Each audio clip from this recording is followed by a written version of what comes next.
నమస్కారం. A1 Telugu first news TV వార్తలకు స్వాగతం. ముందుగా వార్తలోని ముఖ్యాంశాలు. 2027 నాటికి పోలవరం పూర్తి లక్ష్యమన్న సీఎం చంద్రబాబు. సాగునీటి సంఘాల భాగస్వామ్యంతోనే నీటి భద్రత సాధ్యమని వెల్లడి. పోలవరం పూర్తయితే లక్షల ఎకరాలకు సాగునీరు అందిస్తామని హామీ. రైతుల ప్రయోజనాలే ప్రభుత్వ ప్రాధాన్యత అన్న చంద్రబాబు. తెలంగాణకు ఏం చేయని బీజేపీ ఎట్లా ఓట్లు అడుగుతోందని సీఎం రేవంత్. జాతీయ నాయకుడితో వచ్చిన ఒక్క మున్సిపాలిటీ గెలవరు అని వ్యాఖ్య. పాలమూరు మెట్రో నిధులు ఇవ్వని బీజేపీపై సీఎం ప్రశ్నలు. బీజేపీ ప్రచారంపై కాంగ్రెస్ శ్రేణులు సిద్ధంగా ఉన్నాయన్న సీఎం. లడ్డూ వివాదంలో చంద్రబాబు పవన్ కళ్యాణ్ పై భూమన ఫైర్. లడ్డూ వాసనపై చంద్రబాబు వ్యాఖ్యలపై స్వతంత్ర విచారణ డిమాండ్. తిరుమల లడ్డూను రాజకీయంగా వాడుకోవడం దుర్మార్గమన్న భూమన. భక్తుల మనోభావాలతో ఆడుకోవద్దని భూమన హెచ్చరిక. పవన్ బీజేపీ పొత్తు తెలంగాణ ప్రజలు ఆలోచించాలన్న పొన్నం. తెలంగాణను మోసం చేసిన బీజేపీతో పవన్ కలవడం తప్పు అని వ్యాఖ్య. రాష్ట్ర వ్యతిరేక శక్తుల పొత్తును ప్రజలు సహించరన్న పొన్నం. మున్సిపల్ ఎన్నికల్లో ఈ పొత్తుకు తగిన బుద్ధి చెబుతారని వ్యాఖ్య. గ్రామ్జీ చట్టం పేదల పొట్టలు కొట్టి కాంట్రాక్టర్లకు మేలు చేస్తోందన్న షర్మిల. 125 రోజుల పని మాటలు హాస్యాస్పదమని వైఎస్ షర్మిల ఫైర్. వైఎస్ హయాంలోనే ఉపాధి హామీ సక్రమంగా అమలైందని వ్యాఖ్య. గ్రామ్జీ చట్టానికి చంద్రబాబు, జగన్, పవన్ మద్దతుపై ప్రశ్న. గ్రామ్జీ చట్టం పేదల పొట్టలు కొట్టి కాంట్రాక్టర్లను బతికించే చట్టమని వైఎస్ షర్మిల తీవ్ర విమర్శలు చేశారు. 100 రోజుల ఉపాధి కూడా సరిగ్గా కల్పించలేని కేంద్ర ప్రభుత్వం ఇప్పుడు 125 రోజుల పని ఇస్తామని చెప్పడం హాస్యాస్పదమని అన్నారు. దివంగత ముఖ్యమంత్రి వైఎస్ రాజశేఖర్ రెడ్డి హయాంలో పని అడిగిన 15 రోజుల్లోనే ఉపాధి కల్పించేవారని గుర్తు చేశారు. అప్పట్లో పని ప్రదేశాల్లో కనీస సౌకర్యాలు, తాగునీరు అందుబాటులో ఉండేదని, ప్రస్తుతం ఆ పరిస్థితి కూడా లేదని ఆవేదన వ్యక్తం చేశారు. విబీజీ రామ్జీ పథకం ద్వారా రాష్ట్రాలపై ఆర్థిక భారం మోపుతున్నారని విమర్శించారు. ఈ పథకానికి చంద్రబాబు, జగన్, పవన్ కళ్యాణ్ ఎందుకు మద్దతు ఇచ్చారని ప్రశ్నించారు. ఉపాధి హామీ పథకాన్ని పునరుద్దరించేలా కేంద్రంపై ఒత్తిడి తేవాలని, ఈ పరిరక్షణ యాత్రలో ప్రతి ఒక్కరూ భాగస్వామ్యులు కావాలని పిలుపునిచ్చారు. ఎవరైనా మాట్లాడుతున్నారా? మన రాష్ట్రంలో జగన్మోహన్ రెడ్డి గారు ఉన్నారు, వైసీపీ నాయకుడు. రాజశేఖర్ రెడ్డి గారు ఇంత అద్భుతంగా చేసి చూపిన పథకం కదా ఉపాధి హామీ పథకం. మరి జగన్మోహన్ రెడ్డి గారు ఏమైనా వ్యతిరేకించి మాట్లాడుతున్నారా? ఎప్పుడైనా కనిపించారా? మాట్లాడినట్టు ఎప్పుడు కనిపించరు. ఎందుకంటే జగన్మోహన్ రెడ్డి గారు బీజేపీని ఎదిరించే సాహసం ఎప్పుడూ చేయరు. కాబట్టి మన రాష్ట్రంలో 3 పెద్ద పార్టీలు ఉంటే, ఒక వైసీపీ, ఒక టీడీపీ, ఒక జనసేన ఉంటే, ముగ్గురు అందరూ కలిసి బీజేపీకే బినామీలుగా తయారయ్యారు, బీజేపీకే బానిసలుగా తయారయ్యారు. అందుకే ఈరోజు కాంగ్రెస్ పార్టీ ప్రజల కోసం నిలబడాలి అని నిర్ణయించుకుంది. అందుకే కాంగ్రెస్ పార్టీ ఉపాధి హామీ పథకాని కోసం కొట్లాడాల్సి వచ్చినా సరే, ఒక ఉద్యమం చేయాల్సి వచ్చినా సరే, ప్రజల పక్షాన నిలబడాలని నిర్ణయించుకుంది, ప్రజల పక్షాన పోరాడాలని నిర్ణయించుకుంది. అందుకే రాజశేఖర రెడ్డి బిడ్డ ఈ రోజు ఈ ఉపాధి హామీ పరిరక్షణ యాత్ర చేస్తుంది. మిమ్మల్ని అందరినీ కూడా చైతన్యపరచడమే ఈ యాత్ర ముఖ్య ఉద్దేశం. మీ అందరూ కూడా మాట్లాడాలి, మీ అందరూ కూడా చెయ్యి కలిపి ఉపాధి హామీ పని పథకం మాకు పాతదే కావాలి అనేటట్టుగా మీ అందరూ కూడా నోరు విప్పుతేనే ఈ పథకానికి అంతో ఇంతో రక్షించుకోగలం. లేకపోతే బీజేపీ పార్టీ ఈ పథకాన్ని మొత్తానికే తీసేయాలనుకుంటుంది. మళ్లీ చెప్తున్నాం, మిమ్మల్ని హెచ్చరిస్తున్నాం, అందరూ కలిసి ఈ పథకాన్ని కాపాడుకోవాల్సిన అవసరం ఉంది. ఇప్పటికే రాష్ట్రంలో ఎన్నో సమస్యలున్నాయి. బిడ్డలకు ఉద్యోగాలు రావటం లేదు, ప్రత్యేక హోదా ఇవ్వటం లేదు బీజేపీ పార్టీ. వీళ్ళెవ్వరూ వైసీపీ గాని, టీడీపీ గాని, జనసేన గాని ఎవ్వరూ అరగటం లేదు. మన రాజధానికి కావాల్సిన నిధులైతే అప్పులిస్తున్నారు. పోలవరం ప్రాజెక్టు ఎత్తు తగ్గిస్తున్నారు. అదొక గ్రావిటీ బేస్డ్ ప్రాజెక్ట్ కాకుండా ఒక లిఫ్ట్ ఇరిగేషన్ ప్రాజెక్ట్ గా తయారు చేస్తున్నారు. ఇన్ని సమస్యలు ఉండి కూడా ఒక్కరు కూడా మాట్లాడడం లేదు. కాబట్టే ఈ రోజు రాజశేఖర్ రెడ్డి బిడ్డ ప్రజల తరపున మీ దగ్గరకు వచ్చింది. వీటన్నిటి కోసం కొట్లాడాలి. కానీ ఇవన్నీ చేయాలి అంటే మీ సహకారం కూడా కాంగ్రెస్ పార్టీకి అవసరం. మీ అందరూ కాంగ్రెస్ పార్టీని ఆదరించండి. రాహుల్ గాంధీ ప్రధానమంత్రి అయినాక మనకు ప్రత్యేక హోదా 10 సంవత్సరాలు ఇస్తారని మీకు వాగ్దానం చేసి చెప్తున్నాం. మన రాష్ట్రం బాగుపడాలి అంటే చిత్తశుద్ధి ఉన్న నాయకుడు ప్రధానమంత్రి అయితేనే మన రాష్ట్రం బాగుపడుతుంది. చంద్రబాబు నాయుడు, పవన్ కళ్యాణ్ చేసిన వ్యాఖ్యలపై టీటీడీ మాజీ చైర్మన్ భూమన కరుణాకర్ రెడ్డి తీవ్రంగా స్పందించారు. వైసీపీ హయాంలో ప్రీమియర్ డైరీ లడ్డూ నెయ్యిని 351కి సరఫరా చేస్తే చంద్రబాబు హయాంలో అదే సంస్థ 270కే సరఫరా చేసిందని గుర్తు చేశారు. 2018లోనే బోలేబాబా కంపెనీని తీసుకొచ్చింది చంద్రబాబేనని ఆరోపించారు. లడ్డూ వాసన చూసి భక్తులు తగ్గిపోయారని చంద్రబాబు చేసిన వ్యాఖ్యలను తీవ్రంగా ఖండించారు. ఆ మాటపై నిలబడి స్వతంత్ర విచారణ చేయించే దమ్ము చంద్రబాబుకు ఉందా అని ప్రశ్నించారు. తిరుమల లడ్డూ అంశాన్ని రాజకీయంగా వాడుకోవడం తగదని, కోట్లాది భక్తుల మనోభావాలతో ఆడుకోవడం దుర్మార్గమని మండిపడ్డారు. ఈ వ్యాఖ్యలు తిరుమల లడ్డూ వివాదాన్ని మరింత వేడెక్కించాయి. ఆయన అంటున్నాడు పవన్ కళ్యాణ్, నువ్వుల నూనె ఇంత ధరకు వస్తుంది, నెయ్యి 350 రూపాయలకి ఎట్లా వస్తూ ఉంది అని. పవన్ కళ్యాణ్ గారు, మీ చంద్రబాబు గారి హయాంలో ఈ ప్రీమియర్ డైరీ 271 రూపాయలకే సరఫరా చేసింది. మా హయాంలో 351 రూపాయల కన్నా సరఫరా చేసినారు. నీ హయాంలో 271 రూపాయలకే సరఫరా చేసింది అన్న విషయాన్ని గుర్తు చేస్తున్నా. ఏదో బోలే బాబాను మేమే తెప్పించినట్టు మళ్ళీ మాట్లాడుతుంది. అదే అబద్ధం. ఈరోజు బోలే బాబాను తెప్పించింది చంద్రబాబు గారే. 2018లోనే చంద్రబాబు గారు ఇంకొక మాట అన్నాడు. ఆయన కొండకు పోయితే భక్తులంతా కూడా బాధతో లడ్డు వాసన చూసి భరించలేక అసలు భక్తులు వచ్చేదే తగ్గిపోయినారు కొండకు గత 5 సంవత్సరాలలో అన్నారు. ఈ మాట మీద చంద్రబాబు నిలబడి విచారణ చేయించాల. ఆ 5 సంవత్సరాలలో నిజంగా భక్తుల సంఖ్య తగ్గిందా అన్నటువంటి విషయం మీద విచారణ చేయించే దమ్ముందా చంద్రబాబు నాయుడు గారికి అని అడుగుతున్నా నేను. తెలంగాణ మున్సిపల్ ఎన్నికల్లో పవన్ కళ్యాణ్ తో బీజేపీ పొత్తును మంత్రి పొన్నం ప్రభాకర్ తీవ్రంగా వ్యతిరేకించారు. తెలంగాణను అవమానించేలా మాట్లాడిన పవన్ కళ్యాణ్ తో నిధులివ్వకుండా రాష్ట్రాన్ని మోసం చేసిన బీజేపీ కలిసి రావడంపై ప్రజలు ఆలోచించాలని కోరారు. తెలంగాణ ప్రయోజనాలకు వ్యతిరేకంగా వ్యవహరించిన ఈ 2 పార్టీలు కలిసి రాజకీయ లబ్ధి పొందాలని చూస్తున్నాయని విమర్శించారు. రాష్ట్ర అభివృద్ధికి ఎలాంటి సహకారం అందించని బీజేపీ పవన్ కళ్యాణ్ కలిసి ప్రజలను మభ్యపెట్టే ప్రయత్నం చేస్తున్నాయని ఆరోపించారు. ఈ రాష్ట్ర వ్యతిరేక విధానాలను మేధావులు ప్రజలు సహించబోరని హెచ్చరించారు.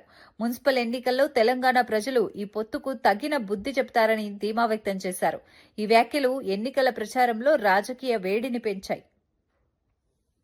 ఈ రోజు తెలంగాణ మీద విషం చల్లుతున్నటువంటి పవన్ కళ్యాణ్ తోటి ఎలా తెలంగాణలో బీజేపీ పొత్తు పెట్టుకొని ప్రజల దగ్గరికి వస్తా ఉన్నది. స్వయంగా తెలంగాణ వ్యతిరేకించేటువంటి విధంగా భారతీయ జనతా పార్టీ అవలంబిస్తూ తెలంగాణకు నిధులు ఇవ్వకుండా తెలంగాణ కళ్ళు పడితే ఆంధ్ర కొబ్బరి చెట్లు ఎండిపోతున్నాయి అనేటువంటి పరిస్థితులలో ఆయన కొండగట్టుకు వస్తే ఉప ముఖ్యమంత్రిగా స్వాగతం చెప్తాం, మనం కూడా తిరుపతికి వెళ్తాం. కానీ తెలంగాణ ప్రజలను అవమానపరిస్తే, తెలంగాణ ఏర్పాటు పట్ల వివక్షపూరితంగా మాట్లాడితే ఎవరు చూస్తూ ఊరుకోరు. అటువంటి వ్యక్తులతోటి పొత్తు పెట్టుకున్న భారతీయ జనతా పార్టీ పట్ల తెలంగాణ ఉద్యమకారులు, తెలంగాణ ప్రజలు ఆలోచన చేయాలని సందర్భంగా కోరుతూ, బీజేపీ నాయకులు మున్సిపల్ ఎన్నికల ప్రచారానికి భాజపా జాతీయ అధ్యక్షుడిని తీసుకొచ్చారని సీఎం రేవంత్ రెడ్డి విమర్శించారు. పాలమూరు రంగారెడ్డి ప్రాజెక్టుకు జాతీయ హోదా ఇవ్వలేదని, హైదరాబాద్ మెట్రోకు నిధులివ్వలేదని గుర్తు చేశారు. మూసీ నది అభివృద్ధికి నిధులివ్వకపోయినా, రీజనల్ రింగ్ రోడ్డు పూర్తి చేయకపోయినా ఇప్పుడు జాతీయ నాయకుడిని ఎందుకు తీసుకొచ్చారని ప్రశ్నించారు. తెలంగాణకు ఏం చేయని బీజేపీ ప్రజలను ఎలా ఓట్లు అడుగుతోందని విమర్శించారు. దేశంలోని భాజపా అగ్రనేతలందరినీ ప్రచారానికి తీసుకొచ్చినా ఒక్క మున్సిపాలిటీ కూడా గెలవకుండా కాంగ్రెస్ కార్యకర్తలు చూసుకుంటారని ధీమా వ్యక్తం చేశారు. ఈ వ్యాఖ్యలు ఎన్నికల ప్రచారంలో హాట్ టాపిక్ గా మారాయి. 2 సంవత్సరాలు పూర్తి చేసుకున్న సందర్భంగా మున్సిపల్ ఎన్నికలు వచ్చినాయి. ఈ మున్సిపల్ ఎన్నికల సందర్భంగా నిన్న ఒక ఆయన ఢిల్లీ నుంచి వచ్చిండు. లావు మనగాడు లడాయికి పోతేనంట వెనకాల 3 నూకుడు మనగాళ్ళు వచ్చిరట. భారతీయ జనతా పార్టీ అధ్యక్షుడు, జాతీయ అధ్యక్షుడు నిన్న పాలమూరుకు వచ్చిండు. ఆయన వెనకాల కిషన్ రెడ్డి, బండి సంజయ్, డీకే అరుణ గారు ఆయన వెనకాల పోయారు. మరి నేను అడుగుతున్నా, ఈరోజు కిషన్ రెడ్డి గారిని, బండి సంజయ్ గారిని, డీకే అరుణమ్మ గారిని మీ జాతీయ అధ్యక్షుడిని తీసుకొచ్చింది కదా, మాకేం అభ్యంతరం లేదు. మోడీ గారిని, అమిత్ షా గారిని, మీ నాయకులు ఎంతమంది ఉన్నారో ఢిల్లీ మొత్తం, దేశం మొత్తం ఉన్నోళ్ళ అందరినీ తెలంగాణ రాష్ట్రంలో మున్సిపల్ ఎన్నికలలో ప్రచారానికి తీసుకురండి. ఒక్క మున్సిపాలిటీ అయినా మీరు గెలుస్తారేమో మా కాంగ్రెస్ పార్టీ కార్యకర్తలు చూసుకుంటారు. మా కాంగ్రెస్ పార్టీ కార్యకర్తల సత్తా ఏందో ఇవాళ బీజేపీ వాళ్ళకు చూపిస్తారు. నేను అడగదలుచుకున్న బీజేపీ జాతీయ అధ్యక్షుని 2014లో నరేంద్ర మోడీ గారు మా మహబూబ్నగర్ జిల్లాకు వచ్చినప్పుడు పాలమూరు రంగారెడ్డి ఎత్తిపోతల పథకాన్ని జాతీయ ప్రాజెక్టుగా చేస్తాము అని అన్నాడు. 3 సార్లు మోడీ గారు ప్రధానమంత్రి అయ్యాడు.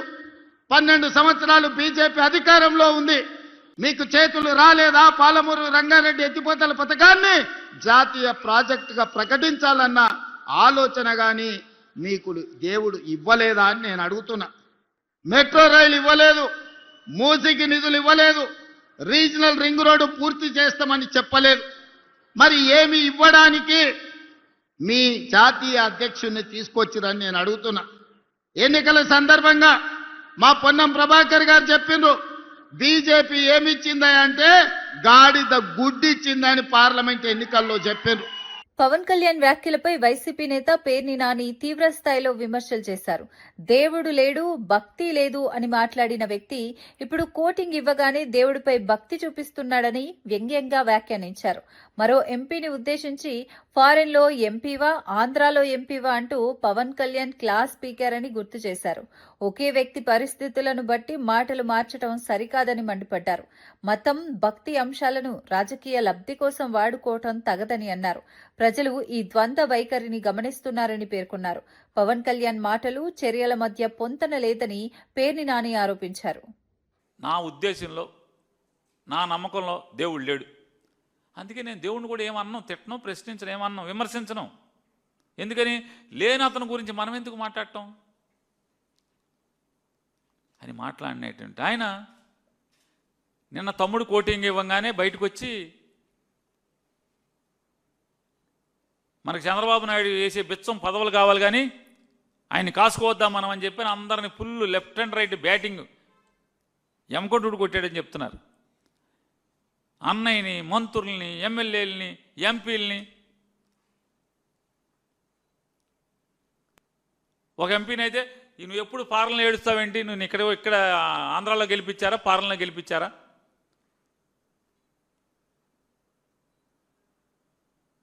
ఆ ఎంపీని తిడతాడు. వీళ్ళందరూ తిట్టాక ఒక్కొక్కడు బయలుదేరిపోయారు.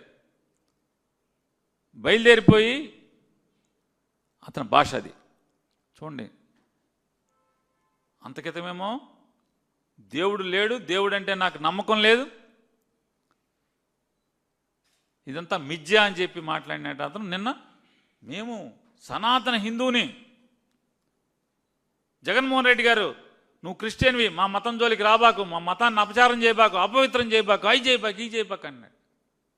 ఓరి లేశాల పాడుగాను. అసలు చూడండి రాజకీయాల కోసం ఎంత దిగజారి ప్రవర్తిస్తారు వీళ్ళు. అసలు ఎస్ఎల్బీసీ టన్నెల్లో చిక్కుకున్న మృతదేహాలను ఇప్పటికీ బయటకు తీయలేని దద్దమ్మ సీఎం రేవంత్ రెడ్డి అంటూ బీఆర్ఎస్ శాసనసభాపక్ష ఉపనేత హరీష్ రావు తీవ్రంగా మండిపడ్డారు. తమ ప్రభుత్వ హయాంలో 7 ఏళ్లలో 11.5 కిలోమీటర్ల టన్నెల్ తవ్వామని గుర్తు చేశారు. రేవంత్ రెడ్డి అధికారంలోకి వచ్చిన 2 ఏళ్లలో 100 మీటర్లు కూడా తవ్వలేదని విమర్శించారు. అక్రమాలు, నిర్లక్ష్యం వల్లే ఎస్ఎల్బీసీ ప్రాజెక్టు పూర్తిగా నాశనమైందని ఆరోపించారు. ప్రజల ప్రాణాలతో ముడిపడిన ప్రాజెక్టుపై బాధ్యత లేకుండా వ్యవహరించారని మండిపడ్డారు.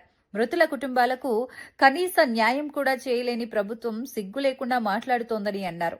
ఎస్ఎల్బీసీ అంశం రాష్ట్రంలో ప్రభుత్వ వైఫల్యానికి నిదర్శనంగా మారిందన్నారు. హరీష్ రావు వ్యాఖ్యలు రాజకీయంగా తీవ్ర దుమారం రేపాయి.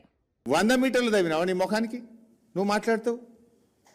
మేము 7 ఏళ్లలో 11.5 కిలోమీటర్లు తవ్వినాం. మీరు మూలకు పడేసిపోయినరు. బీఆర్ఎస్ వచ్చిన నాడు ఎస్ఎల్బీసీ మొత్తం కూడా తుప్పు పట్టిపోయి మూలకు పడేసి 2 ఏళ్లుగా పనులు బందుబాటి గబ్బిలాలు నిలయమైపోయినటువంటి దాన్ని మళ్ళీ ఓపెన్ చేసి మేము 11.5 కిలోమీటర్లు పూర్తి చేస్తే నువ్వు 2.5 సంవత్సరాలు అయింది. నీ 2.5 సంవత్సరాల్లో నువ్వు 100 మీటర్లు తవ్వినావా అంటున్నా. 100 మీటర్స్ 100 మీటర్లు తవ్వలే కానీ మీ అవినీతికి, మీ ఆగమాగం చర్యలకు ఎస్ఎల్బీసీ టనల్ కుప్పగూలిపోయి 8 మంది ప్రాణాలు బలిగొన్నావు. కనీసం శవాలను బయటకు తేలేని చేతగాని దద్దమ్మ ప్రభుత్వం నీది. నువ్వు నిన్న ఎస్ఎల్బీసీ బీఆర్ఎస్ పక్కకు పెట్టిందని మాట్లాడుతూ, పక్కకు పెట్టింది ఎవరు? మా హయాంలో ఎస్ఎల్బీసీలో అంతర్భాగమైనటువంటి పెండ్లిపాక రిజర్వాయర్ను, దిండి రిజర్వాయర్ను, ఎస్ఎల్బిసి టనల్ను 4,000 కోట్ల రూపాయలతో మేము పనులు చేసినాం. 4,000 కోట్ల పనులు మేము చేసినాం.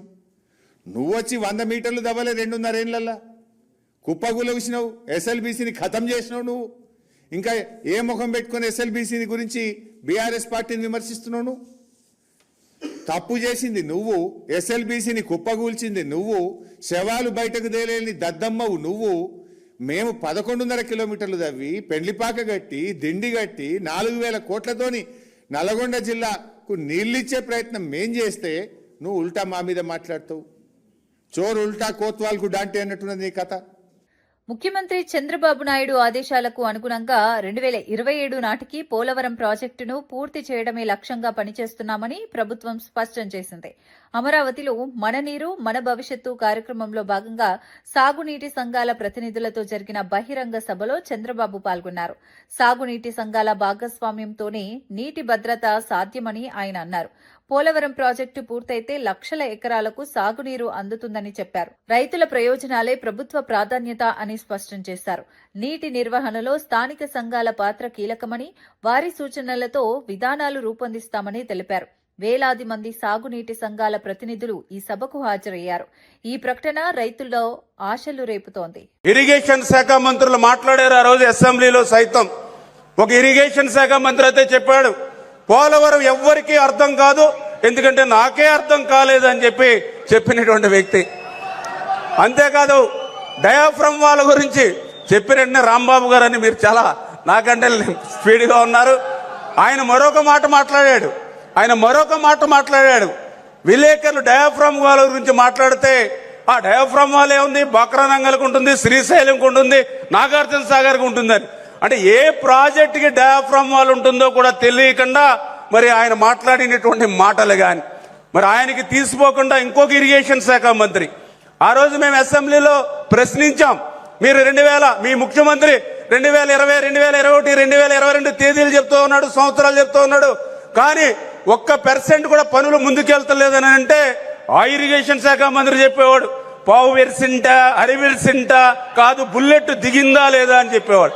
అంటే ఈ రకమైనటువంటి ఇరిగేషన్ శాఖ మంత్రులు, దానికి తోడు ఆ రోజు ఉన్నటువంటి ముఖ్యమంత్రి మరి యొక్క పోలవరాన్ని ధ్వంసం చేసి డయాఫ్రమ్ వాళ్ళు విధ్వంసం చేసినటువంటి పరిస్థితుల్లో మళ్ళీ ఈరోజు చంద్రబాబు నాయుడు గారు అధికారంలోకి వచ్చిన వెంటనే మొట్టమొదటి ముఖ్యమంత్రిగా ప్రమాణ స్వీకారం చేసిన తర్వాత పోలవరాన్ని సందర్శించి రేపు 2027 కల్లా పోలవరం పూర్తి చేస్తానని చెప్పినటువంటి వ్యక్తి నాయకులు మన నారా చంద్రబాబు. నెయ్యిలో జంతు కొవ్వు లేదని సిబిఐ స్పష్టంగా చెప్పినా కూటమి నేతలు ఫ్లెక్సీలు వేసి దుష్ప్రచారం చేస్తున్నారని వైఎస్ఆర్సీపీ నేత ఎంపీ సుబ్బారెడ్డి ఆరోపించారు.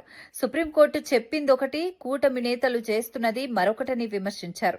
లడ్డూ అంశాన్ని కావాలని రాజకీయంగా మలిచి వైఎస్ఆర్సీపీపై నెపం అంటగట్టే ప్రయత్నం చేస్తున్నారని మండిపడ్డారు. దర్యాప్తు సంస్థలు క్లారిటీ ఇచ్చినా ప్రజల్లో గందరగోళం సృష్టించడం అనైతికమన్నారు. భక్తుల విశ్వాసాలతో ఆడుకోవటం తీవ్ర తప్పిదమని వ్యాఖ్యానించారు. రాజకీయ లబ్ధి కోసం తిరుమల లడ్డూను వాడుకోవటం దుర్మార్గమని ఆరోపించారు. ఈ అంశంపై ప్రజలు నిజాలు గ్రహించాలని పిలుపునిచ్చారు. లడ్డూ వివాదం మరోసారి రాజకీయ వేడిని పెంచింది.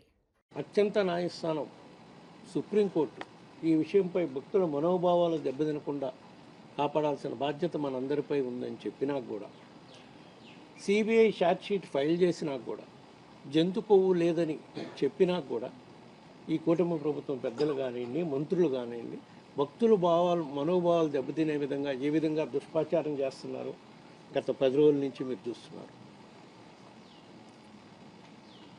అదే కాకుండా ఆంధ్రప్రదేశ్ రాష్ట్రంలో హోర్డింగ్స్, ఫ్లెక్సీలు పెట్టేస్తున్నాయి. వైసీపీ హయాంలో జంతు కొవ్వు కలిపిన కల్తీ నెయ్యి వాడారు, ఇన్ని లక్షల లడ్లు తయారు చేశారు, ఇన్ని కోట్ల లడ్లు తయారు చేశారు, ఇంత అవినీతికి పాల్పడ్డారు. సుప్రీంకోర్టు చెప్పింది ఏంటి, మనం చేసింది ఏంటి? సిట్ ఏం చెప్పింది? జంతు కొవ్వు లేదని చెప్పి సిబిఐ స్పష్టంగా చెప్పినా కూడా ఈ విధంగా ఫ్లెక్సీలు వేసి దుష్ప్రచారం చేయటం అంటే వైఎస్ఆర్ కాంగ్రెస్ పార్టీకి కుట్రపూరితంగా ఆ నెపం అంటగట్టాలనే దుర్దృష్టంతోనే ఈ కూటమి ప్రభుత్వం పెద్దలు చేస్తున్నారనేది క్లియర్గా అర్థమవుతుంది. చంద్రబాబు నాయుడు తన రాజకీయ లబ్ధి కోసం వెంకటేశ్వర స్వామిని వాడుకుంటున్నారని వైఎస్ఆర్సీపీ లోక్సభ పక్ష నేత మిథున్ రెడ్డి తీవ్ర ఆరోపణలు చేశారు. చంద్రబాబు చెప్పిన మాటలు తప్పని సిట్ స్పష్టంగా తేల్చిందన్నారు. ఆ నిజాలు బయటకు రావడంతో అంబటి రాంబాబు, జోగి రమేష్ ఇళ్లపై దాడులు జరిగాయని ఆరోపించారు. తప్పు చేసిన వ్యక్తి అయితే సుప్రీంకోర్టుకు ఎలా వెళ్తారని ప్రశ్నించారు. సత్యశోధన పరీక్షకు సిద్ధమని చెప్పినా వారు ఇప్పుడు మాట మార్చారని విమర్శించారు. సుబ్బారెడ్డి వెంకటేశ్వర స్వామి పరమ భక్తుడని, ఆయనపై ఆరోపణలు చేయటం దుర్మార్గమన్నారు. రాజకీయ ఆరోపణలు చేయటం చంద్రబాబుకు పరిపాటిగా మారిందని మండిపడ్డారు. ఈ వ్యాఖ్యలు తిరుమల అంశాన్ని మరింత రాజకీయంగా మార్చాయి. సుబ్బారెడ్డి గారు పెద్దలు సుప్రీంకోర్టులో ఆయనే ఫైల్ చేయడం జరిగింది. ఒక తప్పు చేసిన వ్యక్తి అయితే ఆయనే సుప్రీంకోర్టుకు ఎందుకు వెళ్తారు? అదేవిధంగా ఆయన హోమ్ మినిస్టర్ గారు కానీ అదేవిధంగా ఆయన సిబిఐ కూడా చెప్పడం జరిగింది. పాలిగ్రాఫ్ టెస్ట్ లేకపోతే ఎటువంటి సత్యశోధన పరీక్షకైనా నేను సిద్ధము అని చెప్పారు. ఒక తప్పు చేసిన వ్యక్తి అలా ఎందుకు చెప్తారని చెప్పి కూడా ఈరోజు నేను తెలియజేస్తా ఉన్నాను. అంత దేవుడు అంటే అంత ఆయన సొంత డబ్బులు ఖర్చు పెట్టి ఎన్నో గుళ్ళు గోపురాలు కట్టించడం జరిగింది. నిత్యం రోజు కూడా అతని ఇంట్లో ఒక గోశాల ఉంది. నేను ప్రత్యేక సాక్ష్యము, చెయ్యనంటూ పూజలు ఉండవు. దేవుడికి అపారమైన భక్తితో రోజు కూడా ఆయన ఇంటి నుంచి బయలుదేరే ముందు గోపూజ చేసి బయలుదేరే సాంప్రదాయం కూడా ఉంది.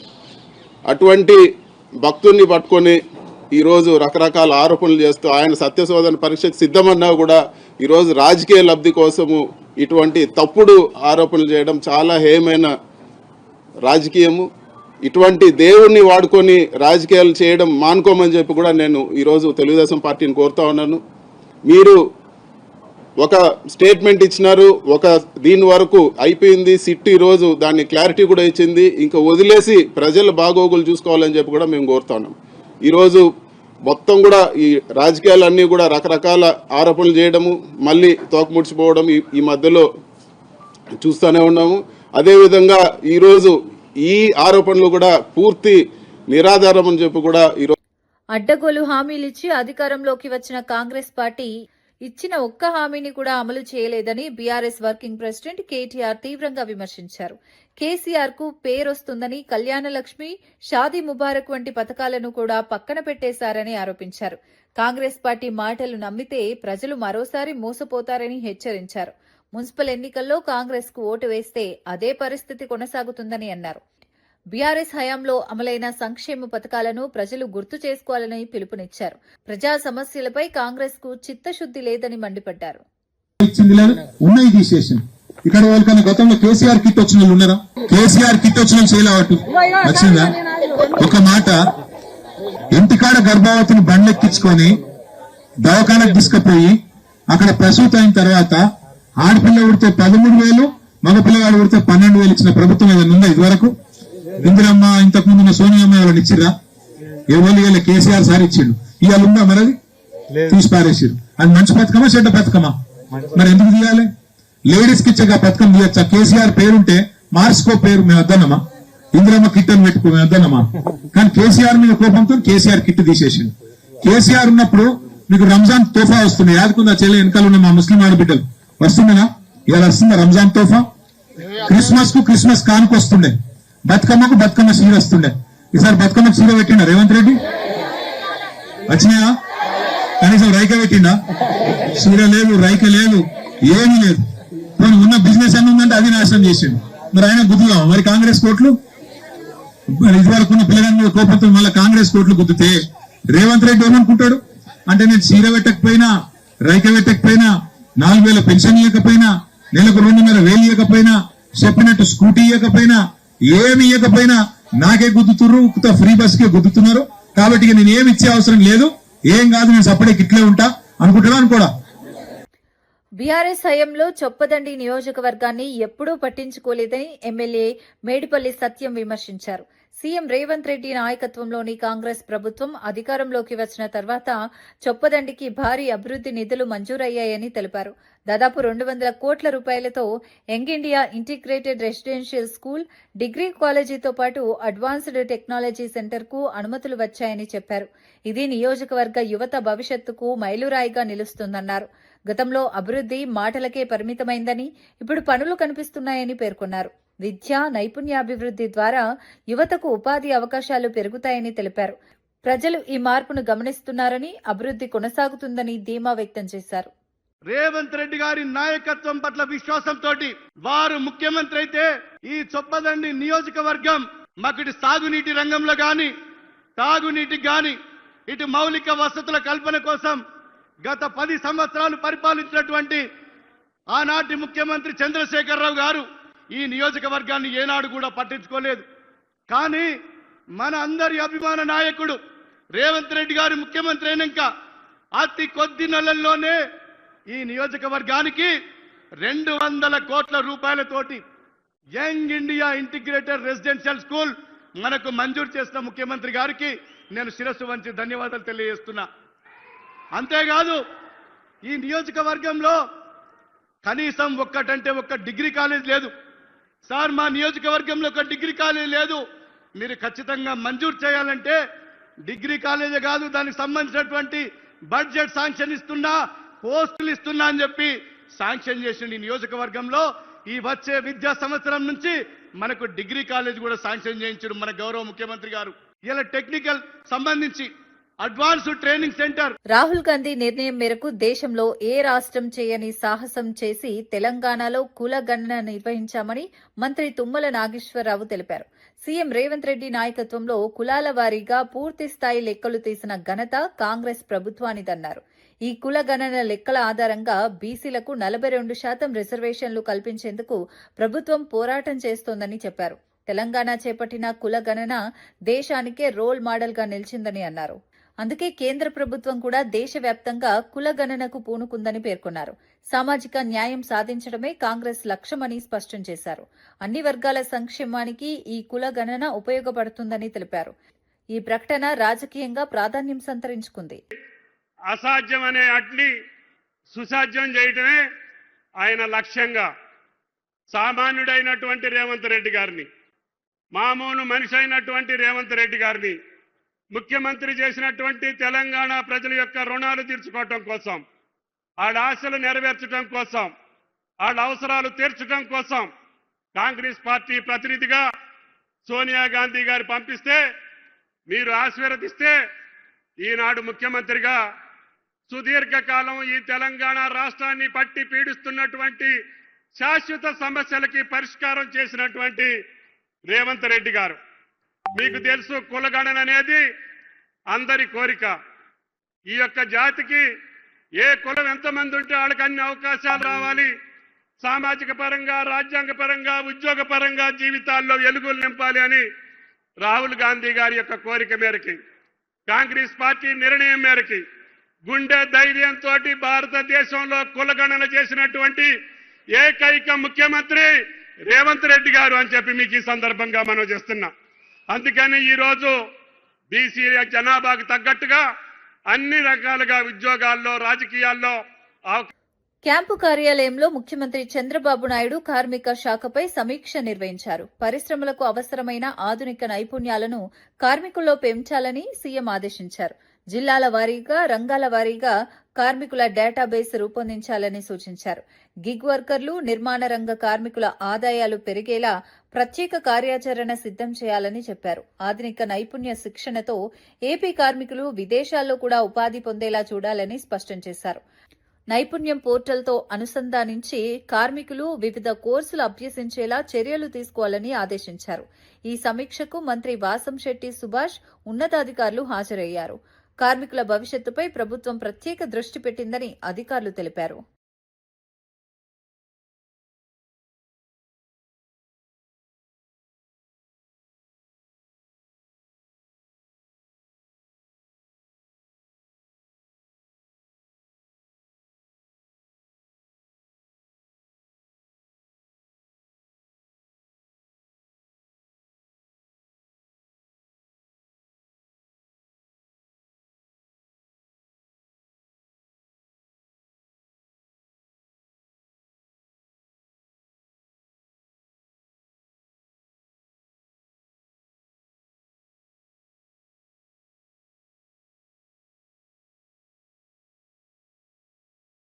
కోనసీమ జిల్లా రాజోలులో జనసేన పార్టీలో అంతర్గత కలహాలు బయటపడ్డాయి.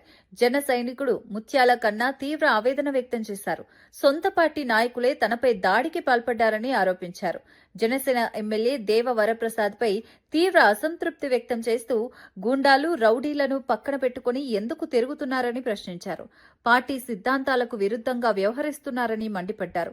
ఎమ్మెల్యే ద్వంద్వ వైఖరి వల్లే పార్టీలో గొడవలు జరుగుతున్నాయని ఆరోపించారు. పార్టీ కోసం పనిచేసిన కార్యకర్తలకు రక్షణ లేకుండా పోయిందని వాపోయారు. ఇదేనా మనకు పవన్ కళ్యాణ్ గారు చెప్పిన సిద్ధాంతాలు? ఇవన్నీ కులాలన్నీ కలుపుకుని వెళ్ళమన్నారు. ఇప్పుడు ఇప్పుడు జనసేనకి బలమైన కులం కాపు సామాజిక వర్గం కొమ్ము కాస్తూ ఉంటుంది ఇక్కడ రాజోలు నియోజకవర్గం. అటువంటి కాపులకి దిక్కు లేకపోతే రేపు వేరే క్యాస్ట్ల నుంచి ఈ పార్టీకి ఎవరు వస్తారు?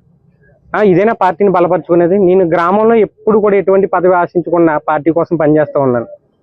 ఎన్నో అభివృద్ధి కార్యక్రమాలని ఎమ్మెల్యే గారి దృష్టికి తీసుకెళ్లి అవి జరిగే విధంగా మేము పోరాటం చేస్తుంటే పార్టీకి ఎంతో బలాన్ని తీసుకుంటే మాలాంటి వాళ్ళని చూసి ఓర్చలేక ఎమ్మెల్యే గారి క్యాంప్ ఆఫీస్ నుండే నాయకులందరి ముందు కలిపి రావురి నాగు, దిరిశాల బాలాజీ నా మీద హత్యాయత్నం చేయడం, దీన్ని ఎమ్మెల్యే గారు ఎటువంటి చర్య తీసుకోవడం, ఇప్పటివరకు పార్టీని సస్పెండ్ కూడా చేయకపోవడం, అలాగే ఎఫ్ఐఆర్ కూడా ఫైల్ చేయకపోవడం నాకు చాలా విచారకరంగా ఉంది.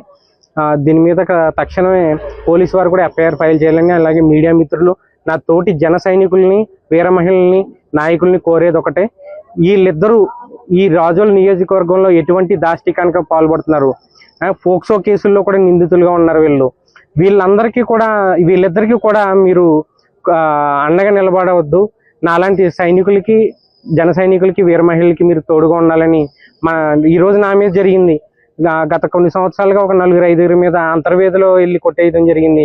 నంద్యాల సూర్యప్రకాశ్ అని అతన్ని కొట్టేశారు వీళ్ళు. అలాగే అడ్డగల బంగారాజు అనే ఇంటి మీదకి వెళ్ళి కొట్టారు. అలాగే ఇక్కడికి వచ్చే వీర మహిళల మీద కూడా ఇలా దురుసు ప్రవర్తన చూస్తున్నారు. మొట్టమొదటిసారి రాజోలు నియోజకవర్గం నుంచి జనసేన పార్టీకి ఎమ్మెల్యేగా ఇక్కడ గెలిపిస్తే, ఒక సీట్ని ఇస్తే మాకు జరిగే మర్యాదలు ఇక్కడ ఇవి. దీని మీద పార్టీ ఆఫీస్ కూడా, జనసేన పార్టీ ఆఫీస్ కూడా తక్షణమే స్పందించాలి. అలాగే నాకు సహకరిస్తున్నట్టు మీడియా వారు. వార్తలు ముగించే ముందు ముఖ్యాంశాలు మరోసారి. 2027 నాటికి పోలవరం పూర్తి లక్ష్యమన్న సీఎం చంద్రబాబు. సాగునీటి సంఘాల భాగస్వామ్యంతోనే నీటి భద్రత సాధ్యమని వెల్లడి. పోలవరం పూర్తయితే లక్షల ఎకరాలకు సాగునీరు అందిస్తామని హామీ. రైతుల ప్రయోజనాలే ప్రభుత్వ ప్రాధాన్యత అన్న చంద్రబాబు. తెలంగాణకు ఏం చేయని బీజేపీ ఎట్లా ఓట్లు అడుగుతోందని సీఎం రేవంత్. జాతీయ నాయకుడితో వచ్చిన ఒక్క మున్సిపాలిటీ గెలవరు అని వ్యాఖ్య. పాలమూరు మెట్రో నిధులు ఇవ్వని బీజేపీపై సీఎం ప్రశ్నలు. బీజేపీ ప్రచారంపై కాంగ్రెస్ శ్రేణులు సిద్ధంగా ఉన్నాయన్న సీఎం. లడ్డూ వివాదంలో చంద్రబాబు, పవన్ కళ్యాణ్ పై భూమన ఫైర్. లడ్డూ వాసనపై చంద్రబాబు వ్యాఖ్యలపై స్వతంత్ర విచారణ డిమాండ్. తిరుమల లడ్డూను రాజకీయంగా వాడుకోవడం దుర్మార్గమన్న భూమన. భక్తుల మనోభావాలతో ఆడుకోవద్దని భూమన హెచ్చరిక. పవన్ బీజేపీ పొత్తు తెలంగాణ ప్రజలు ఆలోచించాలన్న పొన్నం. తెలంగాణను మోసం చేసిన బీజేపీతో పవన్ కలవడం తప్పు అని వ్యాఖ్య. రాష్ట్ర వ్యతిరేక శక్తుల పొత్తును ప్రజలు సహించరన్న పొన్నం. మున్సిపల్ ఎన్నికల్లో ఈ పొత్తుకు తగిన బుద్ధి చెబుతారని వ్యాఖ్య. గ్రామ్జీ చట్టం పేదల పొట్టలు కొట్టి కాంట్రాక్టర్లకు మేలు చేస్తోందన్న షర్మిల. 125 రోజుల పని మాటలు హాస్యాస్పదమని వైఎస్ షర్మిల ఫైర్. వైఎస్ హయాంలోనే ఉపాధి హామీ సక్రమంగా అమలైందని వ్యాఖ్య. గ్రామ్జీ చట్టానికి చంద్రబాబు, జగన్, పవన్ మద్దతుపై ప్రశ్న. ఇవి ఈనాటి వార్తా విశేషాలు. మరో బులెటిన్లో మళ్ళీ కలుద్దాం. నమస్కారం.